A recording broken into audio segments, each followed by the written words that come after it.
बढ़ते सियासी पारे के बीच पूर्व सीएम एकनाथ शिंदे अचानक सतारा जिले के अपने पैतृक गांव दरे चले गए हैं। उनके इस कदम ने अटकलों का बाजार गर्म कर दिया है। शिवसेना शिंदे गुट के नेता उद्धव सामंत ने इस पर सफाई दी है कि शिंदे बुखार और सर्दी से परेशान थे और स्वास्थ्य लाभ के लिए गांव गए हैं। उन्होंने ये भी कहा कि शिंदे सियासी दबाव में नहीं और ये सोचना गलत होगा कि वे परेशान होकर गांव गए हैं। लेकिन कहानी यहीं खत्म नहीं होती। शिवसेना के एक और नेता संजय शिरसाट ने सस्पेंस को और भी गहरा कर दिया है। उन्होंने कहा कि शिंदे अगले 24 घंटों में एक बड़ा फैसला लेंगे। इतना ही नहीं, उन्होंने ये भी दावा किया है कि 2 दिसंबर को शपथ ग्रहण समारोह होगा और महाराष्ट्र का अगला मुख्यमंत्री कौन होगा इसका फैसला प्रधानमंत्री नरेंद्र मोदी और गृह मंत्री अमित शाह करेंगे। शिरसाट ने संकेत दिया कि शिंदे दिल्ली की राजनीति में नहीं बल्कि महाराष्ट्र की राजनीति में अधिक रुचि रखते हैं। इस बीच भारतीय जनता पार्टी ने भी कहा है कि वह अगले 2 दिनों में अपने विधायक दल के नेता का चुनाव करेगी। ऐसे में सियासी तस्वीर साफ होने के बजाय और ज्यादा धुंधली हो गई है।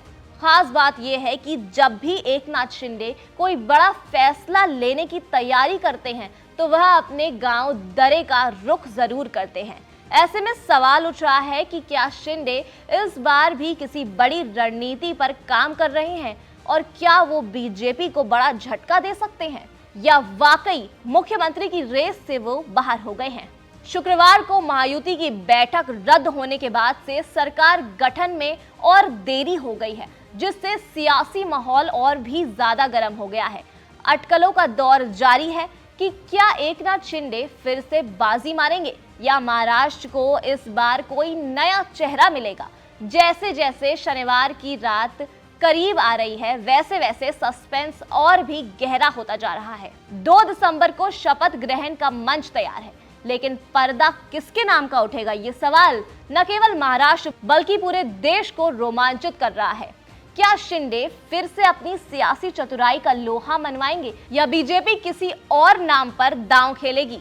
महाराष्ट्र की राजनीति का ये सस्पेंस ड्रामा अपने क्लाइमैक्स पर पहुंच रहा है और सबकी निगाहें इस पर टिकी हुई हैं कि आखिरकार ये रोमांचक कहानी किस मोड़ पर खत्म होगी।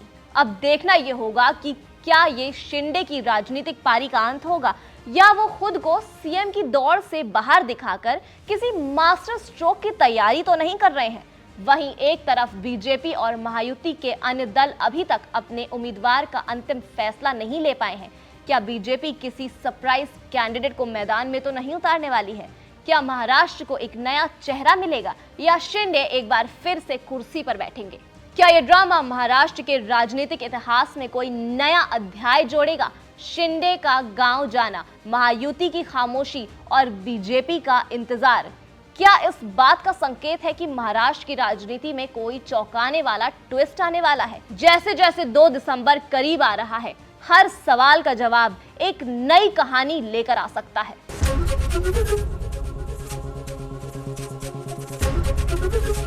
एबीपी गंगा, खबर आपकी, जुबान आपकी।